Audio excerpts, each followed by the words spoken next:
अपने इमोशंस और मैं क्या फील कर रहा हूं उसको किन शब्दों में बयान करूं.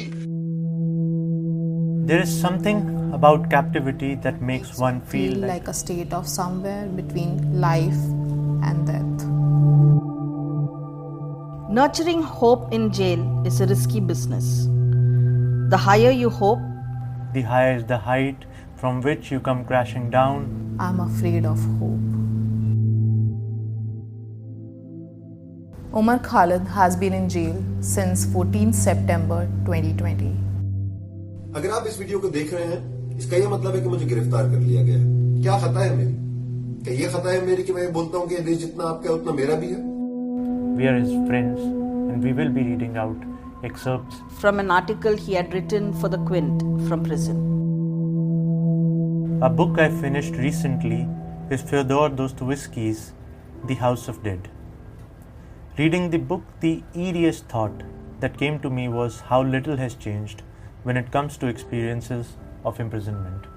Over 150 years have passed since the events described in this book, and also it is from a different part of the world. But at many places I felt as if he was narrating occurrences that I see around myself here in Tihar. At one place in the book, he quotes a fellow inmate reflecting about the state of imprisonment. We are not alive, though we are living.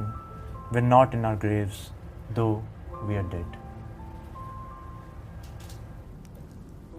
I remember telling Bun and Daisy some time back, wherein I tried to describe how surreal it was to return to jail after my brief 7 days interim bail. I had in fact invoked a biblical story about jail being like the graveyard of the living. Interestingly, I hadn't read the book back then. There is indeed something about captivity that makes one feel like a state of somewhere between life and death. In a few days, it's going to be 5 years since I was brought to this place. At times, I'm amazed how I have survived so long in this confined space and not been restless through most of this period. Well, there were days when I was irritable and depressed, and unfortunately, Bruno became the person whom I vented it out on. But such days were few. Mostly, I have been at peace all through this time.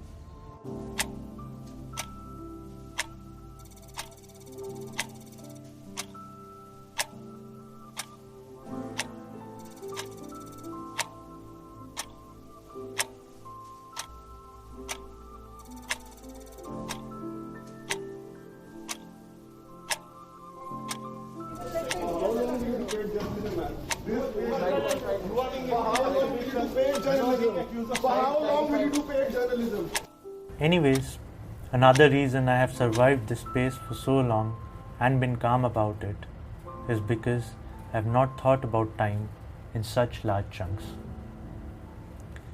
Though eventually it became clear that this would be a long haul. But while living through the days here, there's always an immediate date to focus on. One that is usually a few days or at most a few months away. I am talking about the bail hearings going on since July 2021. These dates at short periods give us something to look forward to. Something to mark time by and also something to hope about.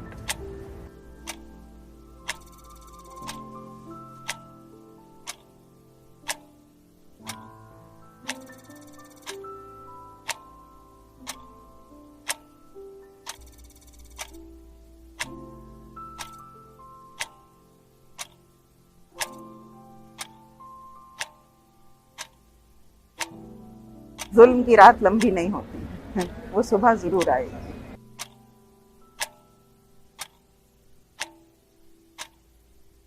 Probably I'm no longer the optimist that I used to be earlier, as some of my friends have felt. It is true, but my lack of optimism is based on a realistic assessment of the present political situation. And as I have said earlier too, nurturing hope in jail is also a risky business. The higher you hope, the higher is the height from which you come crashing down. Simply put, I'm afraid of hope, so I try not to remain hopeful.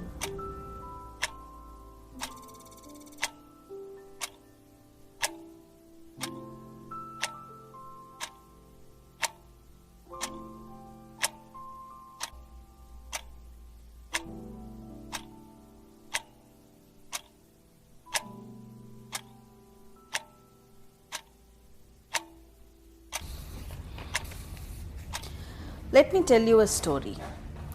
I know a prisoner who has been in jail for the last 29 years. He is sentenced for life. And unlike a normal life imprisonment, which is basically 14 plus years, his punishment categorically states that he is to remain in prison till his last breath without any parole. The court has given him capital punishment.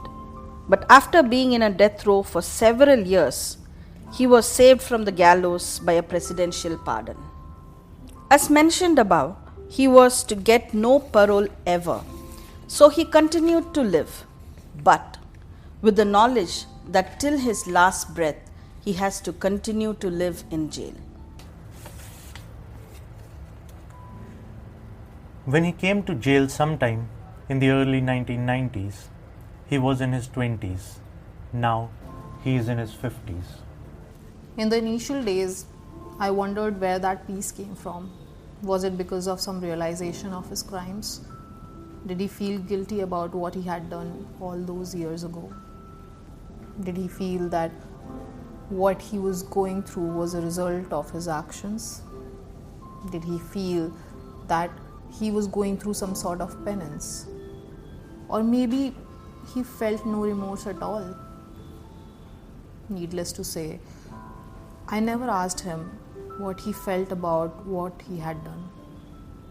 You don't ask such questions in jail. I thought he had resigned to living life of captivity for the rest of his life. Little did I know that he too has not abandoned hope, and having discovered a legal opening in his case, had been making some efforts towards it for the last few years to get some relief. When he first moved court, it did not rule in his favor. He challenged it in High Court, but the High Court also did not rule in his favor. As a last effort, he challenged the High Court order in the Supreme Court, and the Supreme Court ruled in his favor. Finally, he was granted a 21-day furlough, and after 28 years in jail, he got to step out of jail. When he came back, I asked him what the outside world seemed like after all those years. I asked him who came to receive him and how he came back to jail. As I said earlier, he speaks little, but in the few words he spoke, he said he felt as if he was outside for 21 minutes, not 21 days. He also spoke of how only a handful of relatives he knew back in the 1990s are alive, and how many new family members he met who were strangers to him, and to whom he too is a stranger.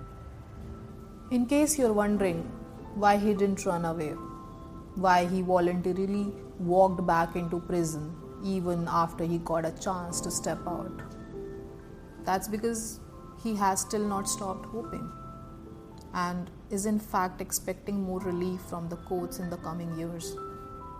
He himself told me this, that now he is eligible for 3 furloughs every year, and if he keeps going out and coming back to jail for a few years, the court may consider him eligible for release. One would never run away because of hope. No matter how outlandish, hope is a powerful deterrent. Anyone who gives considerable time to jail won't run away even if the gates are open for them. He will wait for the court order first.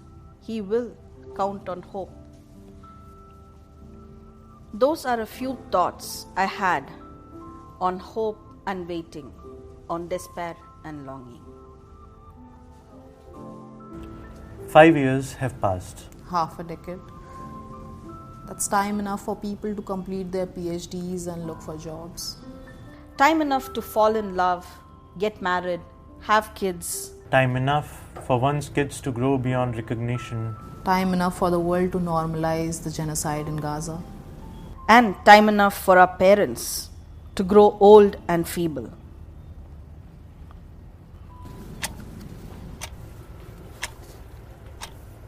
Is it time enough For the release of Umar Khalid and all the other political prisoners. तहे दिल से मेरी आप लोगों से एक appeal है, अहिंसा, सत्याग्रह, ये दो हमारे सबसे बड़े हथियार हैं। महात्मा गांधी ने हमको ये हथियार दिए थे। न अहिंसा को छोड़ेंगे, न सत्याग्रह को छोड़ेंगे। Hello, I'm Aditya Menon.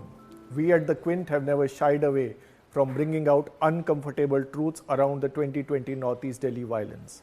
We have given space to incarcerated individuals like Umar Khalid, Sharjeel Imam and Gulfisha Fatma. On the other hand, our investigative series questioned the official narrative around the riots. For instance, this story by Aishwarya Iyer and myself exposed a major fallacy in the Delhi police's chronology, and it was cited in court as well. Then we showed how the police ignored a number of complaints against BJP and Hindutva leaders. It isn't our job to say if someone is guilty or innocent, but we do believe that several aspects have been ignored in the entire probe. These investigations are difficult to do and often come at great risk to our reporters. Be our strength in this by becoming a member of the Quint.